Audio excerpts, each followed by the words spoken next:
Tere siit Euroopa Parlamendist Brüsselist, on rõõm kõiki tervitada, sest on juba käes 1. juuni 2023 ehk head lastekaitsepäeva kõigile. Sest lapsed on meie tulevik, sest nemad otsustavad, millisesse vanadekodusse me kunagi minema peame. Seetõttu tuleb lapsi hoida ja armastada ja neist kasvatada korralikud inimesed. Seega head lastekaitsepäeva kõigile. Kuid see ei ole muidugi põhiline põhjus, miks teha taas video ülevaadet tegevusest Euroopa Parlamendis, sest mõned nädalad ei ole videot tulnud teatavatel objektiivsetel põhjustel. Esiteks vahepeal oli siin üks nädal, kus meil tööd ei toimunudki, nii-öelda vaba nädal, ja teine põhjus oli see, et möödunud nädalal ma olin Brüsselis ainult ühe päeva, et osaleda ühel koosolekul ja ma tulin ruttu kiiresti tagasi Eestisse või läksin tagasi Eestisse, kuna ma hetkel ise olen praegu siin Brüsselis olen, selleks, et eelmisel nädalal kolmapäevast reedeni teha oma lõpueksameid. Tulemusi küll veel ei tea, aga esmaspäeval 5. juunil peaks tulema tulemused, nii et kui kõrgemad jõud toetavad ja aitavad, siis loodetavasti on need eksamid kenasti läbitud ja seejärel ei peaks olema mitte ühelgi liberaalil kobisemist või hädaldamist minu kallal, et näed, puudub veel akadeemiline diplom hariduse osas. Kuigi ma ei ole just väga kindel, et kas näiteks ennast väga tähtsaks endiseks advokaadiks pidav Kaja Kallas on väga hea peaminister, seepärast, et ta on suutnud mõne paberi endale omandada, sest kui ma olen vaadanud tema kommentaare põhiseaduse osas, siis ega ta just väga kõrgel tasemel ei ole suutnud argumenteerida. Eriti kui ta väitis, et põhiseaduse kohaselt ei tohi panna maksuküsimusi referendumile ja seetõttu nad ei saanud rääkida valimiskampaania ajal plaanist kehtestada automaks, tõsta käibemaksu, tõsta tulumaksu, võtta ära inimestelt maksuvabastus kodualuse maa osas ja sellepärast, et ei tohi panna referendumile põhiseaduse järgi maksuküsimusi, ei saavad nemad ka väidetavalt avalikkuses rääkida ausalt. Ilmselgelt ma arvan, iga riigiõiguse asjatundja tunneb piinlikkust peaministri pärast, kes on lihtsalt rumal muidugi ja kes mõtleb välja väga rumalaid vabandusi selleks, et ta ei peaks tunnistama, et ta lihtsalt valetas valimiskampaania ajal ja tuli võimule ainult tänu pettusega. Aga kuna nüüd on lõpuks kokkuvõtte aeg siit Euroopa Parlamendis, siis ma üritan ära katta kiiresti mõned olulisemad teemad, mis on siin toimunud, kuna eile ja täna on käimas nii-öelda miniplenaaristungid ehk täiskogu istungid Brüsselis, mis toimuvad 4 korda aastas, ehk siis kord kvartalis on selline 2-päevane miniplenaar. Lisaks sellele, et iga kuu oleme siis Strasbourgis täiskogu istungitel. Esimene kõige huvitavam teema loomulikult siin parlamendis on debatid. Põhidebatt täna hommikul, kus ma ka siis 1-minutise kõneaja sain, käsitles välisriikide sekkumist valimistesse Euroopas ja loomulikult fookusega siis järgmise aasta Euroopa Parlamendi valimistele, mis toimuvad 9. juunil 2024 ja tunti siis väga sügavat muret, et Venemaa ja Hiina võivad sekkuda valimistesse, manipuleerida tulemusi kuidagi, kas mingite kampaaniatega, vee sogamisega avalikkuses, et selleks, et saada endale meelepäraseid tulemusi. Ja mina oma kõnes siis loomulikult ütlesin, et see on tõsine probleem, et teatavad mittesõbralikud riigid üritavad loomulikult kallutada valimistulemusi ka Euroopa riikides, kuid selleks, et üleüldse kritiseerida mingeid riike, peaks olema ise perfektne ja veatu. Ja ma tõin näiteks, et kahjuks Euroopas liberaalsed jõud ise üritavad sekkuda valimistesse teistes liikmesriikides ja saavutada tulemusi manipuleerimisega, ehk siis nii-öelda pettuste teel. Sest mida muud oli näiteks aastal 2019 toimunud suur hädakisa Euroopas, et Keskerakond hakkab tegema valitsus konservatiividega, mis pidi olema täiesti vastuvõetamatu, ei pidavad olema kooskõlas euroopalike väärtustega ja keda siis ikka huvitavad mingid valimistulemused või rahva tahe või demokraatlik protsess. Ei. Kui tulemus ei ole meile sobiv, siis demokraatia huvides tuleb eemaldada mingid erakonnad võimupositsioonidelt, et nad mitte mingil juhul ei saaks valitsusse, sest liberaalidele Euroopas ei meeldi. Sest et ALDE, mis on siis üks poliitiline partei, üle-euroopaline partei, kuhu kuuluvad nii Keskerakond kui Reformierakond, siis see ALDE partei alustas ju menetlust Keskerakonna suhtes 2019 aasta kevadel, kuna Keskerakond otsustas alustada koalitsiooni läbirääkimisi EKRE-ga, ehk siis konservatiivse rahvaerakonnaga. Ja oma kõnes ma ütlesingi, et vabandust, kas see ei ole valimistesse sekkumine, ehk siis väljaspoolt tulevad mingid jupijumalad ja hakkavad ette kirjutama teises liikmesriigis, kes võib olla valitsuses ja kes ei või olla valitsuses. Et see on suhteliselt sarnane taktika hiinlastele ja venelastele, mida teevad vasakpoolsed ja liberaalid siin Euroopas. Aga paraku, kuna minu minutiline kõneaeg sai täis, siis pandi mul mikrofon kinni, ei lastud isegi oma lauset lõpetada. See kõne on üleval ka nüüd juba sotsiaalmeedias ja minu YouTube'i lehel ja ka minu kodulehel jaakmadisson.ee, mida kindlasti külastage. Aga vähemalt oma selle põhisõnumi sain ma edasi antud. Aga hääletustest, kuna toimuvad ka ju täiskogu istungitel hääletused, siis üks huvitavamaid hääletusi käsitles Ungarit, kus siis väga tugevalt kritiseeriti siis Ungari siis nii-öelda suhtumist mingitesse euroopalikesse väärtustesse, inimõigustesse ja siis umbes 2/3 häälte enamusega võeti vastu raport, kus väga siis karmilt mõistetakse hukka, et Ungari ei kaitse piisavalt LGBTQ+, kes iganes seksuaalvähemuste õiguseid ja see on õudselt suur probleem. Teiseks kutsutakse üles, et Ungari ei tohiks saada Euroopa Liidu Nõukogu eesistujaks järgmisel aastal. Teatavasti see on siis iga pool aasta vahetub eesistuja, see riik, kes juhib siis Euroopa Liidu Nõukogu tegevust, ehk siis nõukogu on töövorm, kus kohtuvad ministrite tasemel siis vastava valdkonna ministrid, et mingid teemasid arutada ja otsustada ja selle nõukogu tööd siis juhib iga 6 kuu tagant uus riik. Näiteks Eesti oli Euroopa Liidu Nõukogu eesistuja 2017. aastal.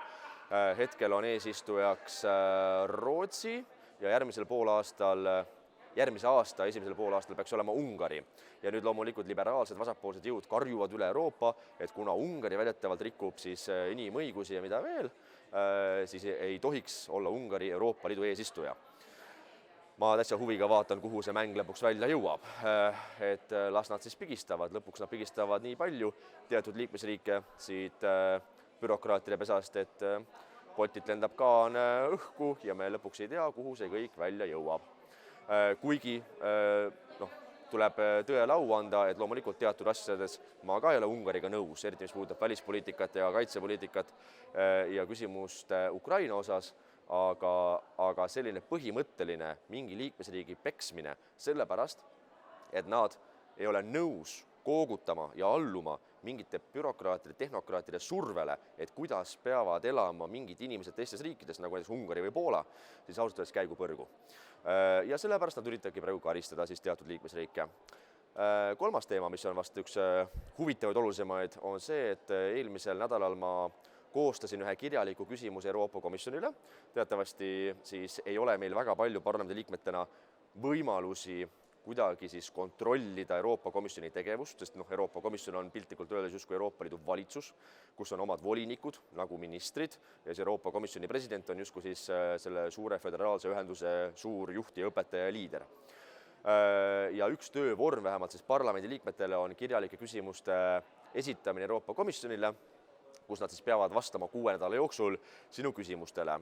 Ja saatsin mõned päevad tagasi siis parlamendi liikmetele, kõigile liikmetele, 705 liikmele üldmeililistis ka siis nii-öelda ettepaneku, et kes soovivad, saavad ka allkirjastada selle kirjaliku küsimuse, mis käsitleb Euroopa Komisjoni tegevust perekonnapoliitika ajamisel.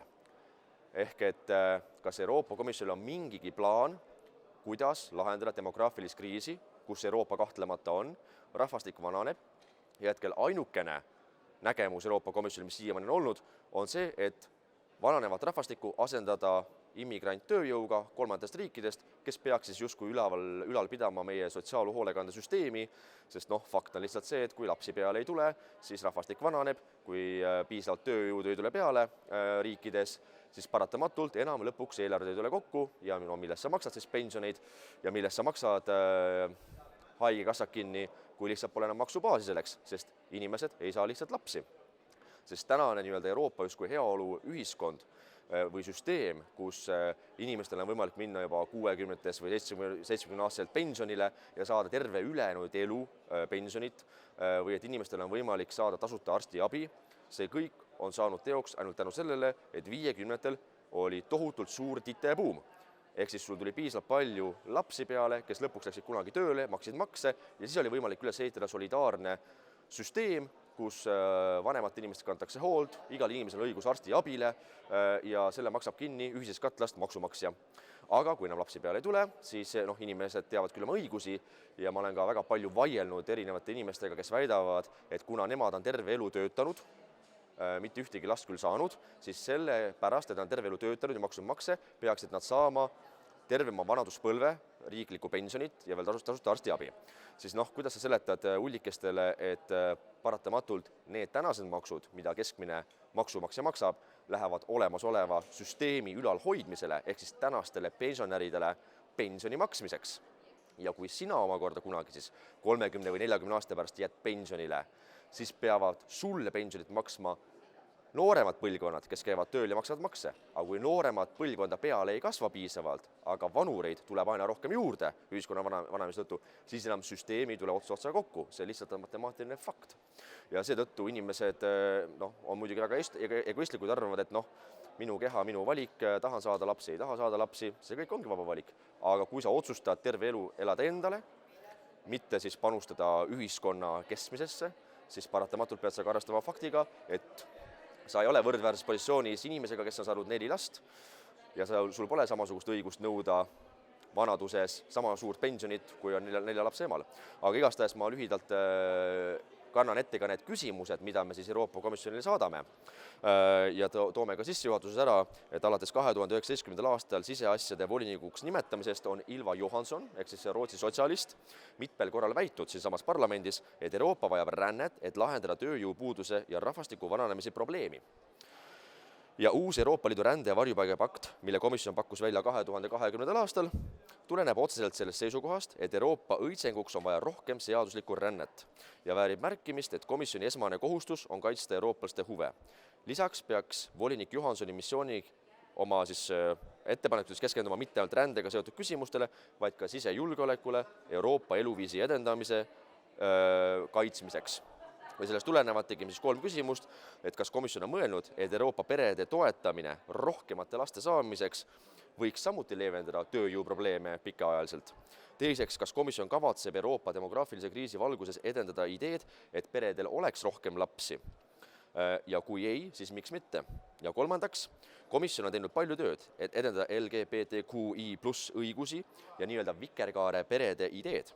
Kuid kas komisjon on kaalunud emaduse edendamist ja hõlbustamist ning ka edendamist poliitikale, mis toetab ja julgustab suuremaid traditsioonilisi peresid, kuna see peaks samuti moodustama osa Euroopa eluviisist. Ehk et kas komisjonil on ka mingisugunegi plaan olemas, et kuidas populariseerida avalikkuses, et meil oleks rohkem perekondi, kus on ema, isa ja bioloogilised lapsed, sest samal ajal on käimas üle Euroopa maksumaksja raha eest ja Euroopa Komisjoni juhtimisel korduvalt suuri kampaaniaid, et justkui populariseerida ja taevani kiita perekondi, kus lapsed on tõenäoliselt tellitud läbi surrogaatemaduse nagu inimkaubandusena kuskilt Ameerika Ühendriikidest või Ukrainast või Venemaalt, samamoodi, kus lapsed on saadud mingil muul viisil, ilmselgelt mitte bioloogilisel viisil ja samamoodi reklaamitakse väga palju perekondi maksumaksja raha eest, kus sisuliselt lapselt on võetud õigus emale ja isale ja väidetakse, et lapse jaoks ei ole mitte mingisugust vahet,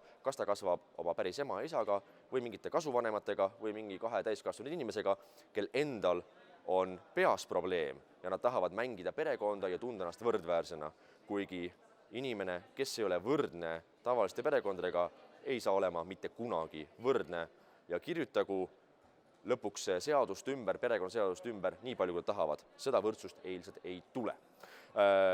Lõpetuseks toimus väga suur ilus meeleavaldus traditsioonilise perekonna kaitseks Toompeal nädal aega tagasi ja ka oma kõnes ma just nimelt spetsiaalselt keskendusin rohkem teaduslikele uuringutele ja faktidele. Ja ma tean, et osadele inimestele tundus see kõne võib-olla liiga nüansirohke ja liiga spetsiifiline. Aga ma tegin seda just nimelt täpselt sellepärast, et väga kerge on meil kõigil öelda valjult loosungeid või mingeid populaarseid asju, aga on vaja ka spetsiifiliselt näidata inimestele, et täiesti teaduslike uuringute põhjal on väga suur vahe laste toimetulekul, sõltuvalt sellest, millises keskkonnas ja perekonnas on nad kasvanud. ja see on ümberlükkamatud faktid, kus on selgelt näha, et kõige parem keskkond ja lõpuks kõige parem toimetulek täiskasvanu eas on nendel lastel, kes on kasvanud ema ja isaga. Suuremad probleemid juba esinevad perekondades, kus näiteks laps on kasvanud üksikemaga või üksikisaga, üksikvanemaga. Ja kõige rohkem probleeme statistiliselt on nende täiskasvanud siis laste puhul, kes on kasvanud lesbi perekondades nii-öelda kahe emaga. Statistiliselt tõestatud, sest kui me tahame ju teadusest lähtuda, mida meile räägitakse pidevalt, usaldage teadust, siis usaldame siis ka teadust, mis väga selgelt näitavad üheselt, et on väga suur vahe, millises perekonnas kasvavad meie lapsed. Eriti peaksime seda rääkima täna lastekaitsepäeval. Kuid kui kedagi väga huvitab see kõne koos kõikide viidetega nendele uuringutele, siis võite lahkelt külastada minu kodulehti jaakmadisson.ee, kus see kõne koos kõikide viidetega uuringutele on täiesti avalikult üleval olemas ja loomulikult võite seda maksimaalselt võimalikult suurel viisil ka seda jagada sotsiaalmeedias, et võimalikult palju inimesi ei lähtuks ainult emotsionaalsest argumendist, et armastus on armastus ja kõigil on õigus teha ükskõik, mida nad tahavad, vaid ikkagi inimesed lähtuks ikka ratsionaalsest, faktipõhisest loogikast, kus on selgelt ära näidatud, et mis juhtub siis, kui me hakkame mängima võrdsust kõigile. Igastahes ma soovin kõigile ilusat jaanikuu algust. Kohtume taas juba umbes nädala pärast siitsamast Brüsselist Euroopa Parlamendist. Seniks aga head selle kõne kuulamist, kus on teaduslikud uuringud ja faktid laste osas ja loomulikult kõigile lootust ja usku, et ühel päeval saame me uuesti Eestis normaalse valitsuse, kes ei valeta, ei peta ja ei nööri Eesti inimeste käest viimaseid sente taskupõhjast. Olge tublid ja näeme taas!